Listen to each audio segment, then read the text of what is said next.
Dealing with leaks shouldn't mean wearing bulky, plastic-sounding products. Carer offers stylish designs, highly absorbent, washable protective underwear that feels and fits just like your favorite regular briefs. Our premium fabric keeps you dry and comfortable so you can feel secure and be yourself again. At work, the gym, or simply out and about. No plastic sounds, no bulk, just reliable, discreet protection. It's time for an upgrade. Reclaim your freedom and confidence today. Find your fit at carerspk.com. That's CARERSPK.com. Welcome to Life Without Leaks, a podcast by the National Association for Continence. NAFC is America's leading advocate for people with bladder and bowel conditions, with resources, connections to doctors, and a welcoming community of patients, physicians, and caregivers, all available at nafc.org. Welcome back to another episode of Life Without Leaks. I'm your host, Bruce Cassover, and joining us as always is Sarah Jenkins, the Executive Director for the National Association for Continence. Welcome, Sarah. Thanks, Bruce. I'm so excited for this discussion. Yeah, I'm excited today also because what we're going to be talking about is not symptoms and treatments and things that we often cover in this podcast. Instead, we're going to be talking about caregiving, which is something that really deserves to have a much brighter light shined on us.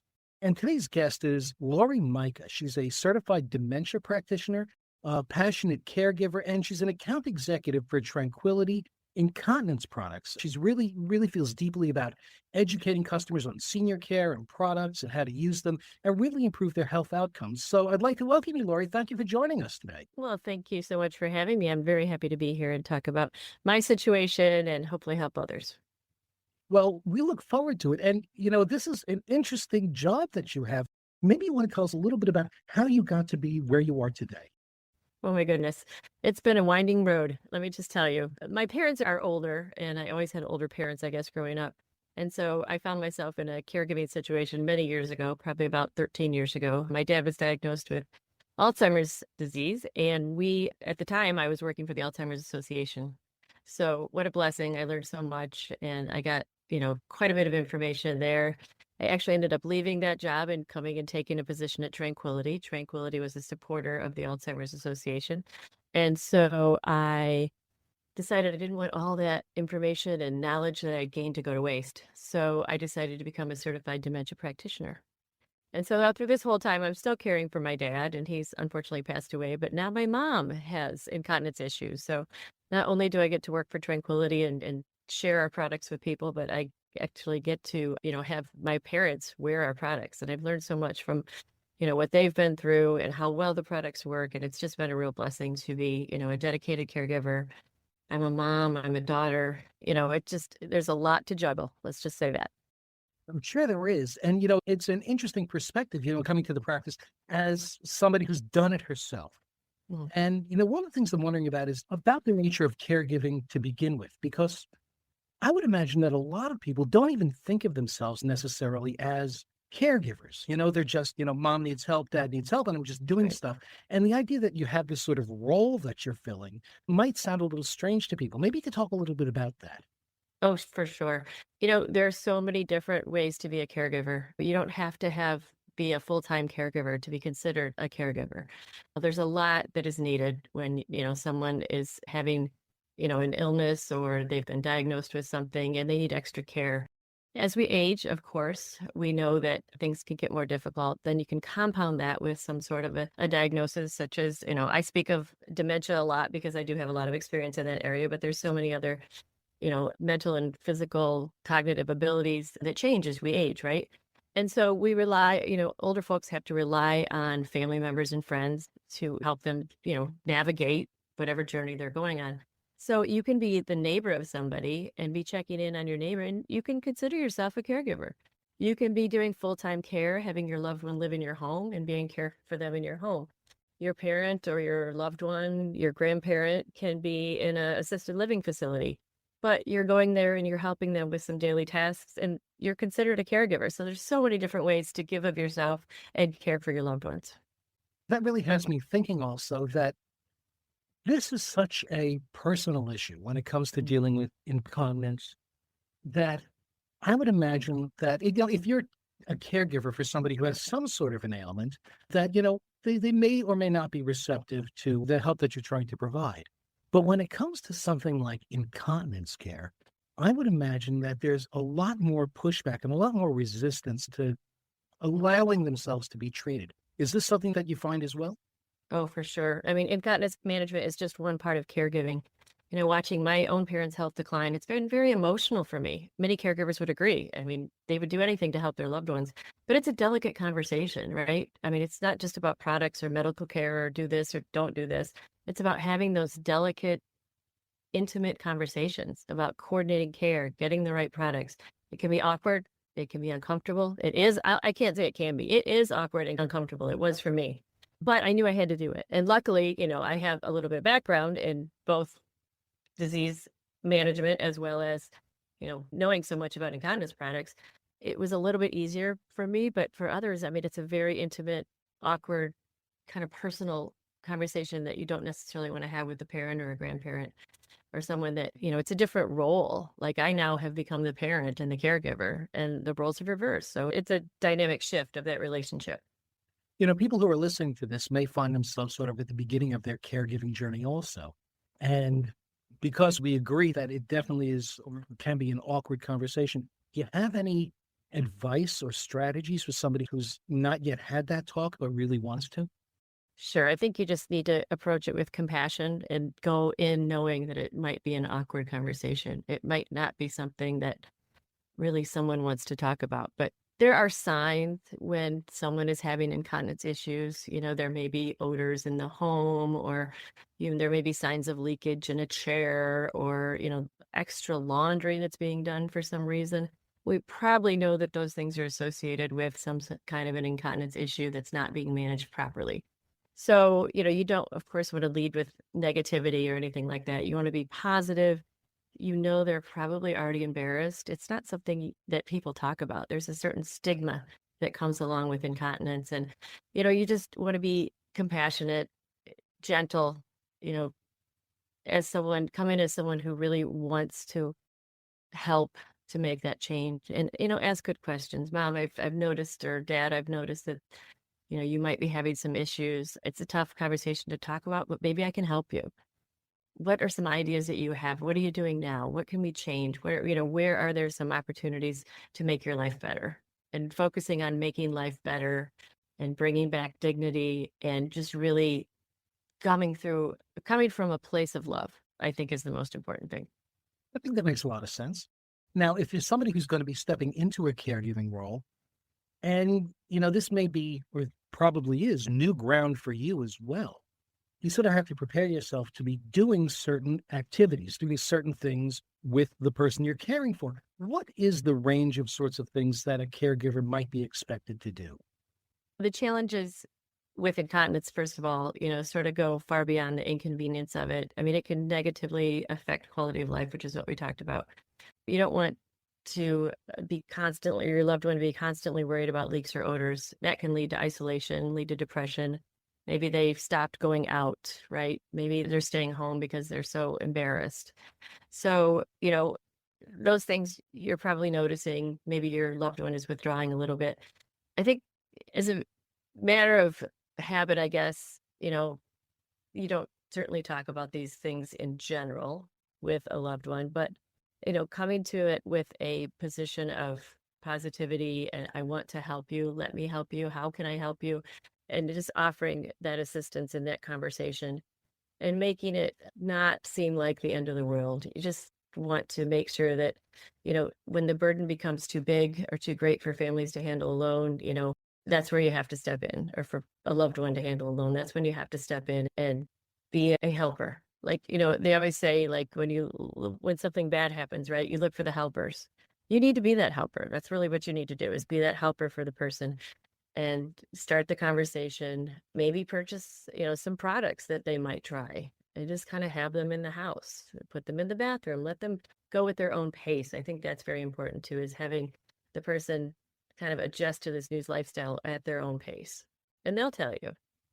I think that makes a lot of sense. Now, it also gets me wondering, absorbent products, of course, are an important element, but I'm sure that they're not the only thing. If you are taking on a caregiver role, what sort of things go into the toolkit? That is, what sort of issues might you be expected to deal with, and what sort of items would you have to help you deal with them? Sure, sure. There are a lot of extra issues that come with incontinence, right? Some people, older people, will suffer with incontinence alone for years before even trying, they're trying to manage it on their own. And, we've heard some, stories of people using anything other than an incontinence product to help manage their incontinence. I think the first thing you want to do is encourage your loved one, to visit their physician and talk to their doctor about it. Maybe offer to go with them and help facilitate that conversation. There may be some medical interventions that can help, alleviate the issue. And there may not be, but just knowing that there is no physical or cognitive reason, I guess, that they're having incontinence is sometimes good. Or if there is an intervention that can happen through, a medical procedure, then that's also good to know. And then you can make an educated choice on what route you want to go. And if the decision is to wear incontinence products, there are a lot of issues like you talked about in the beginning, a little bit about skin issues. There's always the leaks, the odors, the skin irritations. They can be disruptive to somebody's life. The challenge, if they're wearing the improper product, a poor fitting product or a low quality product, the skin breakdown can happen within, 15 minutes of that skin's exposure to urine. So we want to make sure that they're choosing, the right products, like a high quality product that absorbs and locks in that fluid. So they don't have to worry about the excessive leaks. They can get a good night's sleep overnight and not have to worry about, leaking onto the sheets or anything like that. So there's a lot of complications from mismanagement, incontinence, and they're a real concern. I just was wondering, do you have any tips for people when they're just starting their search on how they can find the right product? I know, it's hard enough for someone who's actually experiencing incontinence to figure out what to use. Oh, yes. And only imagine a caregiver who is kind of coming at this as, no idea what to pick, what style, what the different terminology means. Do you have any advice for them? Yes, I do. It is very confusing to go out to a store. I mean, the first place that most people go is to a big box store, right? They'll go to their local grocery store or a big box store and look at the shelves, right? And how many choices do they have? So many.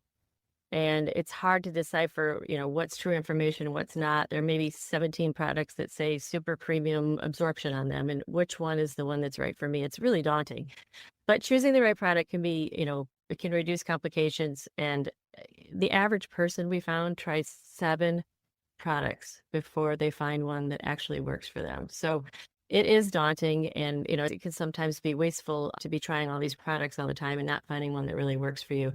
So some of the things that you want to look for is a really high quality absorbent product with a super absorbent wicking core, and it's designed to lock that moisture in. We talked about skin breakdown a little bit, so we want to lock that moisture into the product, and so it doesn't travel back up to the top and be touching the skin. That really reduces the risk of skin breakdown, and which can lead to many other things, as we know, UTIs, sores, bed sores, those kinds of things.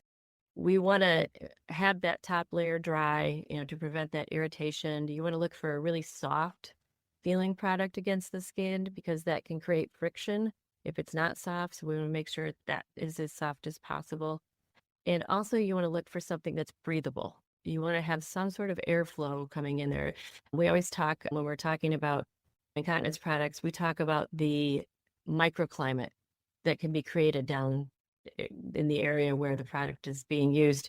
And that microclimate can get full of bacteria. It can be very hot and lead to more problems if that microclimate is not nice and cool and air is flowing in there and it's keeping dry. So finding that ideal product that is soft, absorbs, locks in the fluid, and creates that ideal microclimate down there that can continue to allow your skin to have airflow to it and keeping it dry is important. Thanks. It's super helpful. Good. Now, you were talking earlier about how, a lot of the patients that you've interacted with are dementia patients or patients with some sort of a cognitive impairment. What are the particular challenges of dealing with these sorts of patients when you have to get them to wear absorbent products? Right, sure. There can be a lot of confusion if there are some cognitive difficulties. Why do I have to wear this? What is this? I'm not used to this.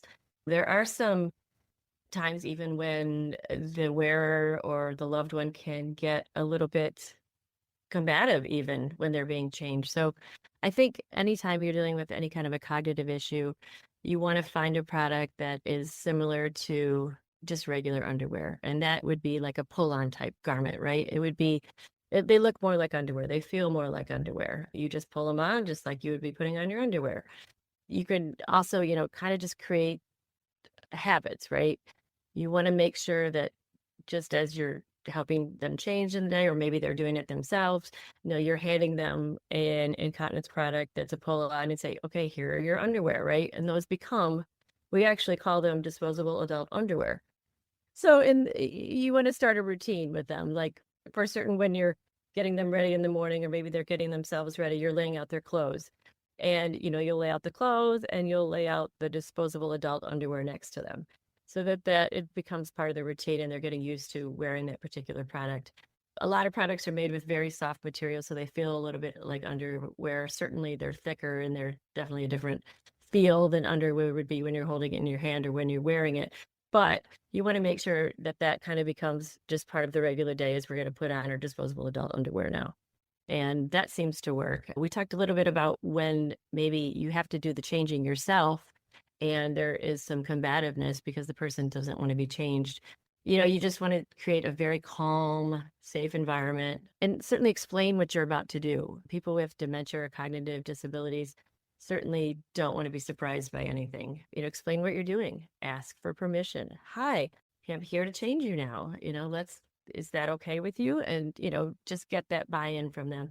Clear communication is important. Coming to them from the front rather than from the side to startle them is also really important. Sometimes people with dementia, they lose their side vision, or peripheral vision, I guess it is.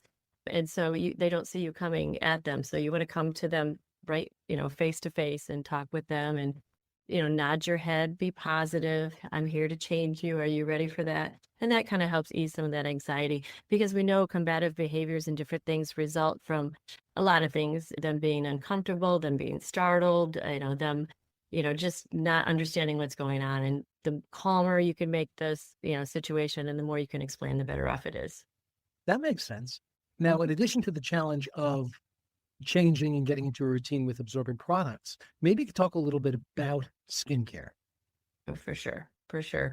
Skincare is of utmost importance because we know it can lead to a whole host of other problems if it's not managed properly. We definitely recommend, I talked a little bit about before, about using a super absorbent product that can hold more fluid and pull it down into the product and hold it in. You just do not want that fluid to travel, urine to travel back up to the top. I mean, when you're sitting, in a wet, sloppy mess down there, just the bacteria can start developing, and that's when the skin starts breaking down. When that bacteria gets in there, it also causes odors, and it can lead to skin breakdown within 15 minutes of exposure to the skin. And if that's mismanaged over long term, if it's not managed properly over long term, then we know that it's, can cause UTIs, it can cause sores, bed sores, and, maceration of the skin, leading to wounds. And then, when it comes to wound care, certainly that sometimes leads to hospitalizations, which creates, a whole nother situation that unfortunately the person has to go through, and the family or the caregiver goes right along with them. And, and they hope that, the hospitalization, the wound can be healed and we can get back into their home or their assisted living or whatever at some point. But sometimes those hospitalizations can be very long and disorienting, especially for someone with dementia or Alzheimer's. That really makes it very clear just how important it is. That's really significant. So I appreciate that. Now, here's another thing that I'm wondering about. How do you deal with patients after they've had an accident? Because it's, it can be potentially embarrassing and uncomfortable and all those things. How do you deal with somebody, especially somebody, or in particular, somebody who might not have all of their faculties about them? Right. How do you handle that? Well, first of all, just be kind. Be kind to yourself, be kind to them. You're both doing the best that you can, and that really is enough. The fact that there was an accident, they're probably embarrassed, and you may be embarrassed too. But approaching with compassion and just making sure you're both are at ease. And I mean, I can remember times where I would kind of joke with my parents. I'm like, oh, well, it happened again. That's all right. Let's see what we can do. Let's figure it out. and just kind of with a smile on your face, this is just part of life. This is how our life is now. And accepting that, right? It's not changing. We had an accident. It's okay. And I don't mean to bring up, like, if you had a child, if it was your own child, you probably wouldn't get angry and mad and frustrated. And you'd be like, okay, we had an accident. Let's just go fix that. It's the same kind of calm, reassuring kind of temperament. You don't want to show frustration either, because if you look frustrated, that person may mirror your frustration, right? So then you're both frustrated. So just try to keep it light, and explain what you're doing, understands that the person understands why you're doing it, and just to kind of talk your way through it. It doesn't have to be a bad experience. Can't always be fun, but if you can kind of keep it light and say, well, okay, here's what we're going to do now. We'll deal with this. It's not a problem. Let's just, try and, handle it and be discreet about it, and, make sure that we do a nice job cleaning you up. We'll be fine. And then we can go on with our day. Another thing that sometimes helps to avoid accidents is actually setting up a toileting schedule with your loved one. You might want to set up something, or set an alarm or your own alarm on your watch or something every 2 hours. Let's go and try and use the restroom. And that is a great way to manage it, because then we're not waiting 3 or 4 hours in between toileting. We're going every 2 hours, less chance that there might be accidents. And you can help reduce, the pressure on both of you if you're doing a toileting schedule. Of course, it's not going to work 100% of the time, but I think it's going to alleviate quite a bit of the accidents that people have, in between changes. So it makes a big difference if you can get someone on a schedule. So you're dealing with somebody who has incontinence issues, and I'm wondering if you see any other behaviors or anything else that they might be doing that's contributing to the condition. Sure, right. Incontinence is certainly a common issue, but it needs to be managed correctly. Many people assume it's just a normal part of aging, but that's not always the case. I mean, undiagnosed medical conditions and physical changes can, cause or worsen incontinence. And one thing that people do, very common misconception, is they think that drinking less water will prevent accidents, when in fact it can actually dehydrate them and irritate the bladder, worsen incontinence, and cause other issues. So that said, some healthcare professionals do recommend limiting fluid intake a few hours before bedtime, which may reduce overnight accidents, but you certainly don't want to stop drinking water with the intention of thinking that that is going to stop you from urinating and leaking. You'd rather be in the right product and continue to drink your water and stay hydrated, because you don't want to have any of the other conditions arise from dehydration, because that can cause a whole other set of medical issues for you. So make sure you're drinking plenty of water. Well, that makes perfect sense, and it sounds like it's a nice, rational approach. However, you did talk about frustration, and that does bring up another question, because there's a second person who needs caregiving in this equation, and that's the caregiver themselves. And I'm wondering if you could talk a little bit about self-care and how you can help manage that as well. Of course. You always need to carve out time for yourself, even if it's 5 minutes to sit and just have peace and quiet in a quiet room. Just take that time. It's hard to find it, and you feel like you're under so much pressure to caregive and do all the things that you need to do, but you also need to step back and take a look at yourself and see how you're doing. Do a mental check-in. How am I today? Oh, this has been a rough day. I better try and do something nice for myself. Both of you, the caregiver and the person being cared for, can live, a full life. And you certainly don't have a lot of time for yourself, but you can take 5 minutes to meditate, or, there's a lot of time you could get a respite and have a friend come over and sit with your loved one if they need to be, have someone with them all the time, and go out and go for a walk, spend some time in nature, do some of the things that are simple, don't take a lot of time, but give you a little bit of peace of mind. I always recommend joining a support group too. There are so many wonderful support groups through Area Office on Aging around the country, senior centers, online support groups. And I know you have support groups too. So there's a lot of people that you can talk to that are going through the same thing. And I think it always helps when you're able to just have a conversation with someone that's going through the same thing, and you're sharing stories and you're like, I'm not alone. Wow. I thought I was on an island and I was the only one doing this. But you find out that there are others, and you get to swap stories and learn how they handled things, and you learn so much. And you know what? You become friends, and then you have this whole other network of people that you can lean on. So lean on others. You don't have to do it alone. Some people think they do. In fact, I fall into that trap all the time. I'm the only one that can do this. I know I'm the only one that can do this. My mom needs only me. And I go, no, that's not right. I need to step back and I need to let others step in and help too. I think that's a very nice sentiment. I'm really glad to Yeah. hear that. Now, I'm wondering if you could tell us, because we've been spending a lot of time talking about products and selection and getting patients comfortable using them. Well, that's really sort of Tranquility's specialty also. And I'm wondering, maybe you could tell us a little bit about Tranquility and what makes you guys distinct. I would love to. It's one of my very favorite things to do because Tranquility products can help people so much. I think definitely people need to know that they don't have to settle for an inferior product. There are a lot of products out on the market, and if you have a severe incontinence issue, probably the store brands that you see, on the shelves are not going to work for you. You may have to change them a lot. And, if you're very stringent on changing every, hour or two, they may work. They're not bad products. They're just designed for kind of the dribbles and drips that, you get as you get older in, general incontinence management. You might have a dribble and drip when you cough or sneeze or something like that. And those products work fine for that. But if you have a serious incontinence issue where maybe you don't have the sensation that you have to urinate, maybe you can't make it to the bathroom on time, or maybe, it's just like it's always a gush coming out because you don't notice until the last minute that you have to go. You need something that is going to be, high quality, and it's going to have some distinct functions about it. And I always talk about, 3 vital functions and 3 vital protections that Tranquility offers. And one is preventing the leaks. We offer a lot of bells and whistles like cuff guards and our super absorbent core to prevent leaks from coming back up to the top and seeping out the sides. Our products, the other protection that we have is controlling odors, right? We don't want to have that embarrassment odor. We don't want people to stay in their homes. We don't want people's homes to smell, right? We don't want to have that embarrassment for them. So controlling odors, looking for something that will absorb, retain, and lock that bacteria that causes the odors in so it can't travel back out from the product.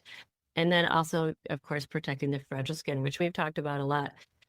Life without incontinence is challenging. We make products from, various sizes, all the way from youth sizes up to a 5XL. So it's a very large size range and in several different absorbencies. We have our premium products that are designed for maximum absorption and super absorption. And we have a second line of products called Tranquility Essential that is a heavy and moderate type absorption. Within those lines, I talked about the briefs with the tape tabs on the sides, which are very good for someone that may be in bed a lot and needs to be changed. And the tape tabs are a little bit easier for the caregivers to be able to change that person with. You can also get a little bit more customized fit with the tape tabs because maybe, legs are smaller, so you need it a little tighter around the legs and a little bigger around the waist. So it gives a very customized fit. One of our most popular products is our overnight disposable underwear, which absorb 34 ounces of fluid, which is quite a lot. An average void, I think we say, is around 8 or 9 ounces. You can imagine how many voids that would be. Our overnight products in our disposable underwear, we also have overnight products called All Through the Night in the briefs, but on the underwear, it's called our overnight underwear. And like I said, they hold 34 ounces, and they are very soft on the outside, very soft on the inside.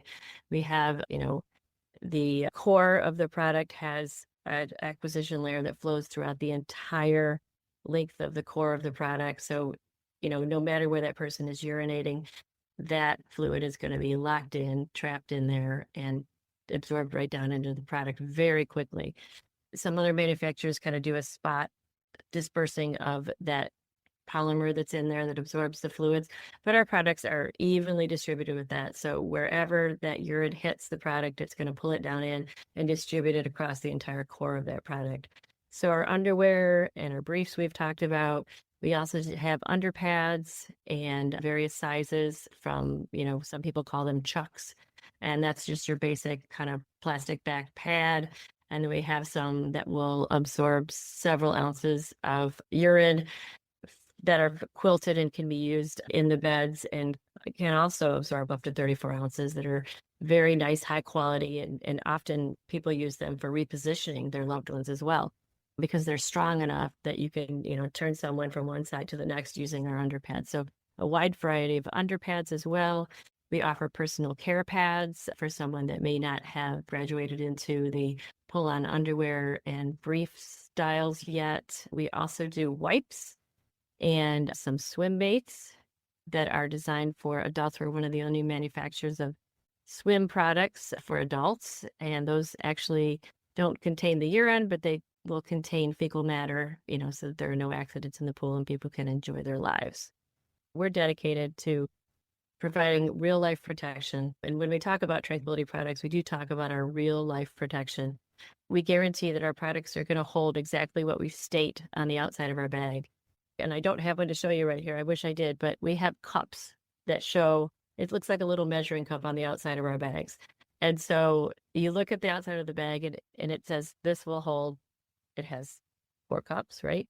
Full of fluid, and then a little bit in the 5th cup, 34 ounces. So we guarantee that under pressure, when someone is sitting, wearing our products or laying down or moving around, because you're not wearing products floating in space, right? There's pressure on those products. So we guarantee that our products are going to hold exactly what is stated on the outside of our bags, whether it's 34 ounces, 25 ounces, or 13.5 ounces, which are some of the varying absorbencies that we have. Those products, when there is pressure applied to them, they will not leak, right? So we guarantee that real life protection, and we want to give everyone the opportunity to try them. We have people waiting to talk to you about care consultations. We'll have this conversation with you. What are your challenges? What's happening? Well, someone might say, I'm leaking at night. Well, we have a great product for you. Why don't you try our overnight products? Let's send you some samples. That's one thing that our product stands behind, is sending you a sample before you have to choose the product, right? We'll send you out several samples, a couple different sizes, maybe a brief style and a pull-on style, and let you decide what works for you. We don't want to tell you. We want you to decide what's working for you. So we'll work with you to come up with a care plan that, takes all those considerations into mind and comes up with a solution that's right for you.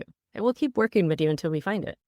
That's really encouraging to hear. So one of the other challenges of caregiving is affordability also, because, there are expenses involved and, especially in a challenging economy, it could be considerable. So maybe you could talk a little bit about affordability of some of the products as well. Sure. Of course, there are, it's an expense and it's something you have to kind of build into your budget, every month or every week. And in continence products, you generally need a lot of them. So that expense, can get rather high. If there is a situation where you're having some trouble affording the products, there are some resources out there. A couple different ways to look at that is going through your area office on aging or possibly senior centers. Some of them have programs that offer, products to bridge the gap between what you can afford and maybe the next month until you can purchase them again.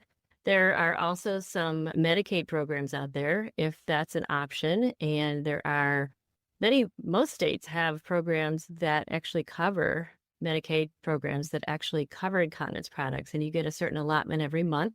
So I would recommend reaching out to either your provider or a DME that works in the Medicaid space that can help you make sure that you're getting the products, that you are due under your Medicaid coverage. A lot of people don't know that Medicaid will cover incontinence products, and we talk to so many people that once we tell them, yes, reach out to your provider and ask about incontinence products. And they actually do, and they call us back, and they're just almost in tears because they're so happy they don't have this added expense every month, and their products can be covered.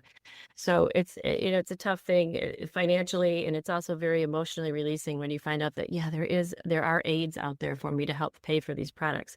And the Medicaid coverage is, if it's not covered under Medicaid, sometimes there are waivers in the state, like senior care waivers that can cover these products. You can also look at, in Ohio, we have a program called Passport that helps seniors afford these types of things.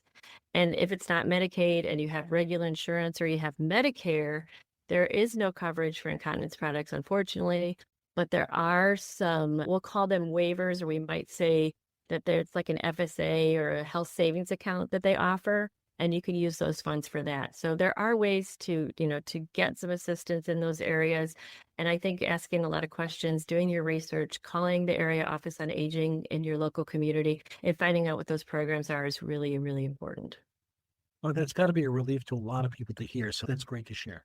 Yes, it is. And we can help too. If you call our customer service number too, we have preferred dealers that we work with that can help guide you along in this too. This is what they do every day, especially with the Medicaid space. They can help guide you to proper providers that carry Tranquility products that we know work.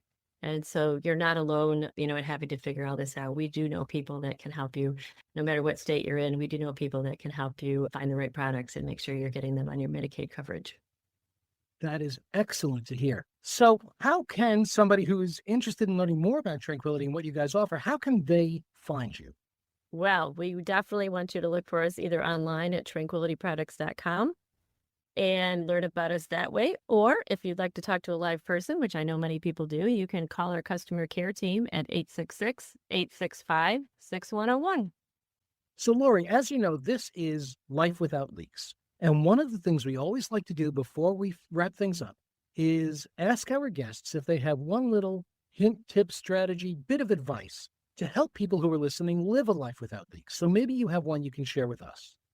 I do. I want to just say that life with incontinence is challenging, but finding the right solutions shouldn't be. Please call us. We can help you. We want to help you find the right solutions for you. That is outstanding to hear, and I appreciate it. I thank you for sharing your thoughts and your insight with us today. And certainly I'm confident that there are thousands and thousands of caregivers out there right now who will be listening to this, who can really benefit from everything you've had to say. So I want to thank you for sharing with us today. It's absolutely my pleasure. And I do hope that this will help some people out there. And certainly it's hard, but you're not alone. And that's, I think, the most important thing to remember is you are not alone. Ask questions. There are others in the same position as you, and you can find the help. Life Without Leaks has been brought to you by the National Association for Continence. Our music is Rainbows by Kevin MacLeod. More information about NAFC is available online at nafc.org. If you look at the numbers behind incontinence in women, it's hard to believe just how big an issue it is. Incontinence affects more women than diabetes, breast cancer, and heart disease, but it doesn't get nearly the attention it deserves. That's why the National Association for Continence has created the We Count campaign to help you realize that this isn't just a you problem, it's an us problem. There are treatments available right now that can make a real difference in your life, and we invite you to take action today. Visit nafc.org/we-count for essential facts, insights, and resources on stress and urge incontinence, overactive bladder, menopause-related leakage, and more. That's nafc.org/we-count to learn more and discover that there truly is strength in numbers.